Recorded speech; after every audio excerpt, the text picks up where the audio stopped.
Today is a very special day for Liliana and her young daughter Saray. They're going to visit Dr. Teresa, who is also a very dear friend, so that she can explain to them what hypoxia is, a condition that affects the beautiful Saray and thousands of children and people around the world.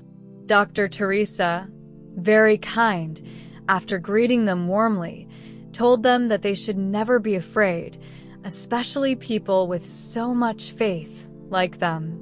Very lovingly, she said to Saray, "My love, I'm going to explain what hypoxia means with a beautiful story.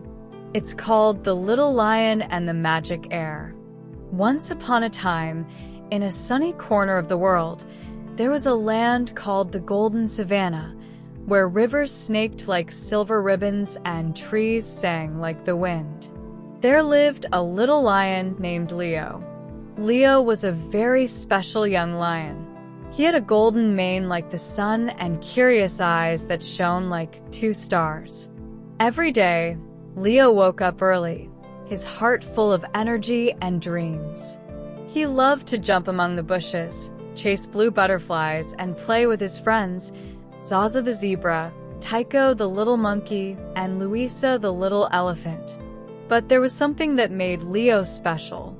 Although his heart wanted to run farther and jump higher, his little body sometimes got tired faster. When his friends kept playing, Leo had to stop, sit under the shade of a tree, and take deep breaths. "Mom, what's wrong with me?" Leo asked, with a little sadness.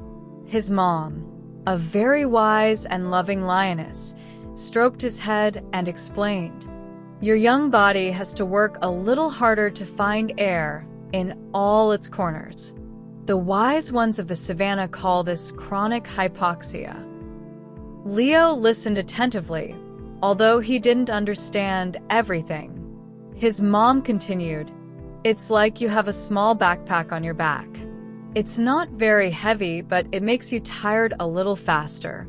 However, you don't have to worry, little one, because every day there are more advances in medicine, and many brilliant minds are working to help you." Leo was surprised. "Are there people thinking about me?" he asked with wide eyes. "Of course," his mom replied, smiling. "Doctors, scientists, and explorers are looking for new ways to make your little backpack lighter and lighter.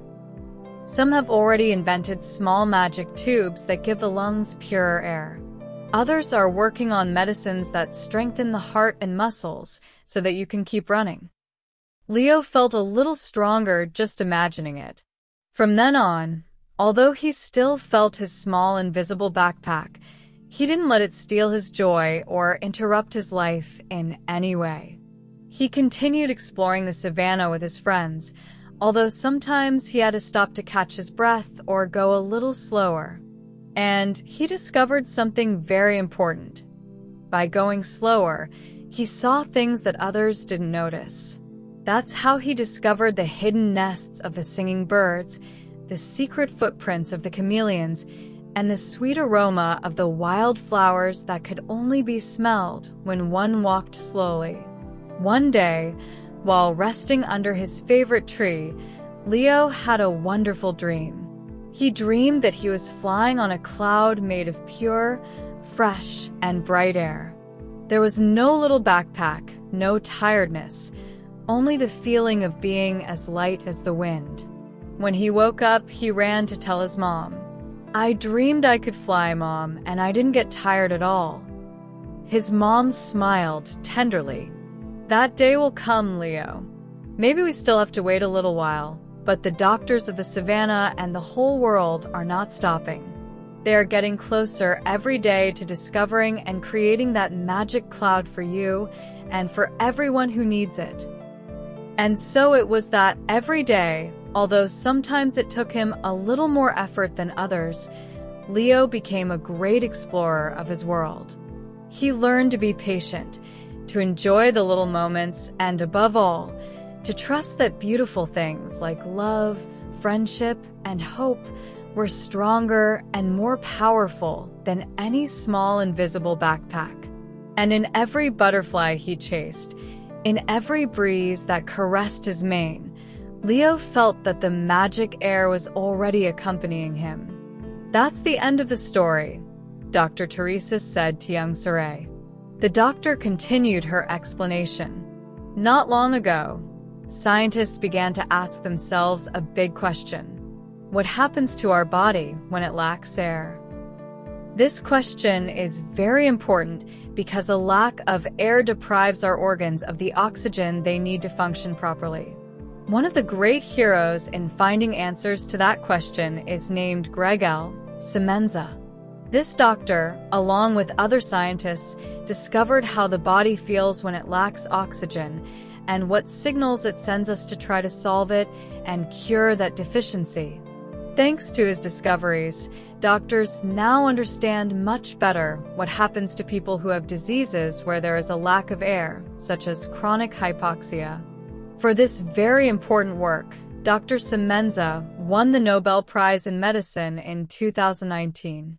That's like winning the gold medal in the Olympics of scientists. Other researchers, such as Drs. William Kaelin and Peter Ratcliffe, also worked to understand how the body's cells adapt when there is little oxygen. Together, they have helped to create new ideas for making medicines that strengthen the body when oxygen is scarce.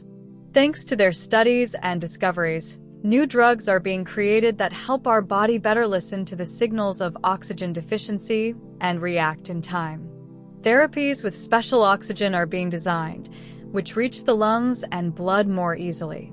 Magic proteins called HIF that our body makes to defend itself when we have little air are being studied, as well as how we can help them work better.